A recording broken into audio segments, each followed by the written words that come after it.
Hi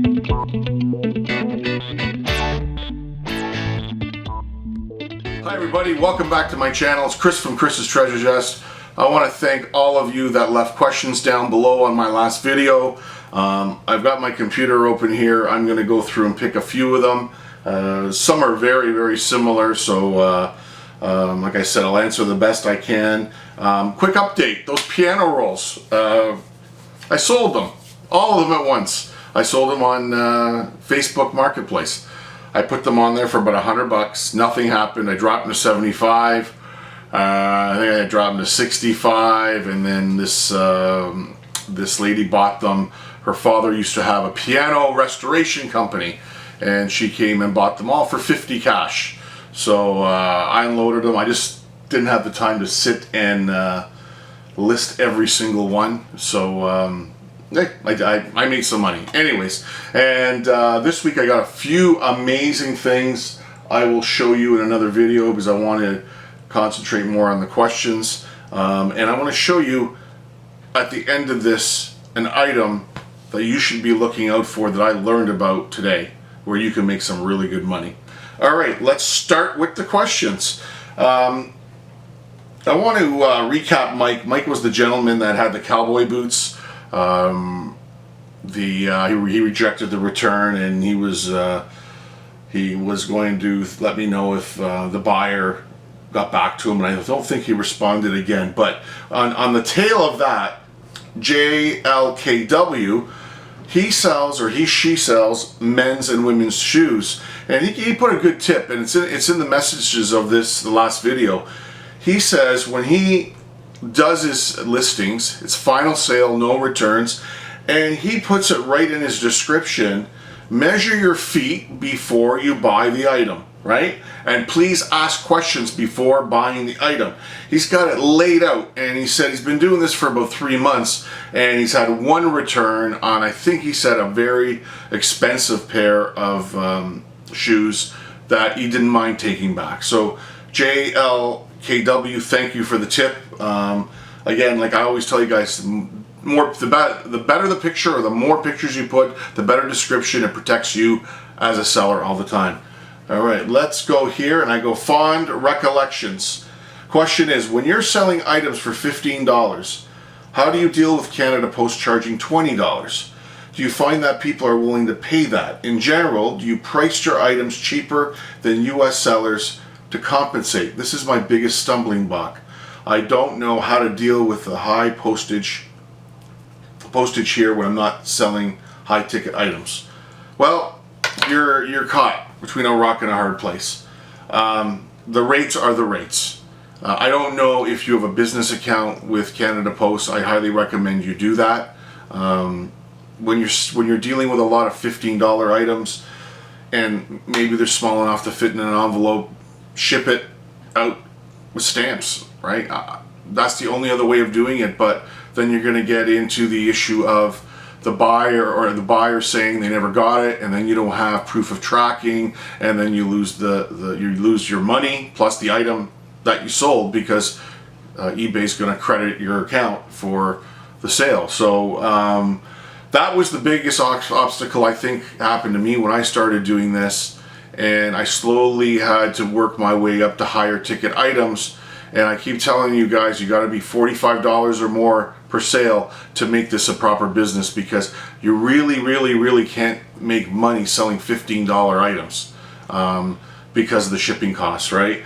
You know, sometimes you might have a $15 item that somebody needs, a part, maybe a part for a sewing machine, knobs for a stereo. Well, they'll pay the extra shipping, but you gotta have to decide and pick and choose on what you're gonna list, right? If you're selling $15 video games, you're not going to get a $20, shipping. Somebody paying for $20 for shipping.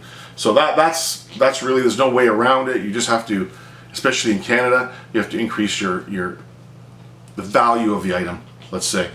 All right. Do I use Kijiji to get stuff to sell on eBay? Not really. I don't have the time to sit and go through it. I got my little routine where I like to go to the thrift stores and starting to hit some garage sales. just a lot of work. It's just too many pages and pages to go through unless you really know what you're looking for. I've really never bought anything and resold it from Kijiji, to be honest. Oh, what kind of remote control sell and which ones don't sell? Judith says here she got a whole bunch out of an auction of old junky remotes. Sometimes the old junky ones are worth a lot of money. What I do is when I'm at the thrift store and I have them in my hand, I'm looking for Pioneers all day long, Sony, any of the higher end, Mitsubishi, any of those. I usually take a look on my phone. If you can pick them up for $1.99 and get $14 to $20, you're gonna make some really good money. I made really good money on a Pioneer Plasma remote once. I think I got 40 bucks for it. I paid 99 cents or a buck. So you really have to look at on your eBay app on which ones are worth money, and that's how I do it anyways. Okay, just Judith? Yeah, Judith has another one here. Okay, I have where you often sell DVD players, VHS players, and other big heavy electronics. How do you package these items safely to ship, and do you use Canada Post to ship them? Aren't they quite heavy? Do you mark fragile or electronics? Is there anything different you need to do if you ship outside of Canada? Okay. Yes, I do sell a lot of DVD players, VHS players, electronics. Very easy to package. I just buy the big bubble wrap. I wrap the unit in the bubble wrap, and then I go to U-Haul, and they sell electronic boxes made. And there's a tip, and I'm going to show you guys. I'm going to show you guys some. Can you push pause for a sec, camera girl?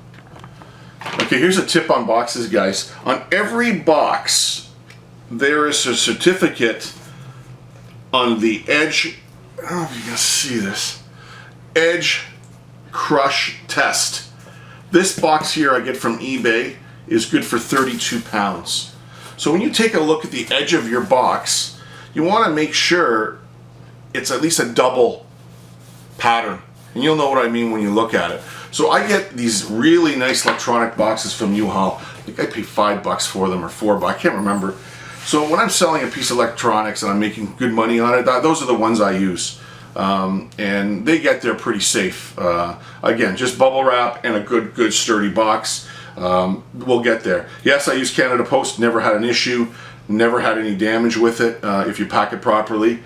And shipping is not an issue because they'll pay for it.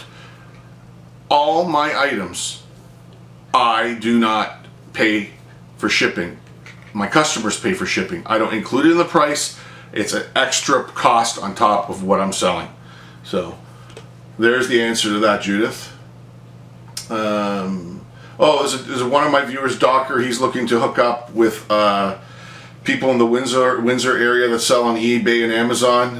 If you want to PM at him on my board here, go ahead. And I think one of the viewers has. Rebecca, yes, fellow Miltonian, thank you for watching and subscribing. I appreciate it. Let's see here. Okay, first off, love your channel. I also live in the same town, looking to get into eBay, and I'm struggling setting up my account as well as factoring shipping into my listings. I don't want to offer free shipping, but I do want to charge a little too.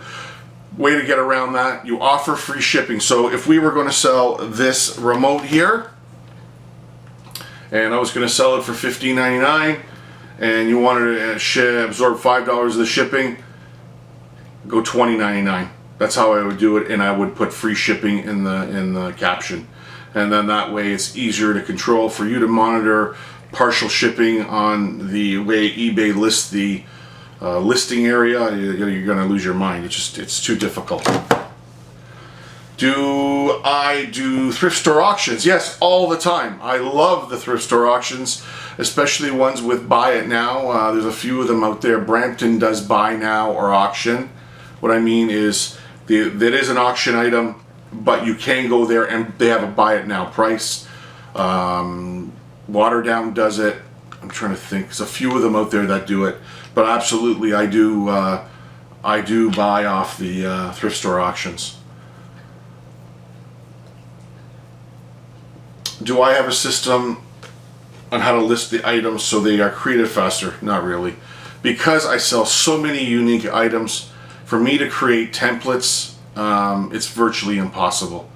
I just picked up a bunch of model trains. I'll show you in another video. I got them really, really cheap. Then I would create a basic template and would easily bang them off because the weight's all the same. But other than that, no, there isn't really a faster way of doing it.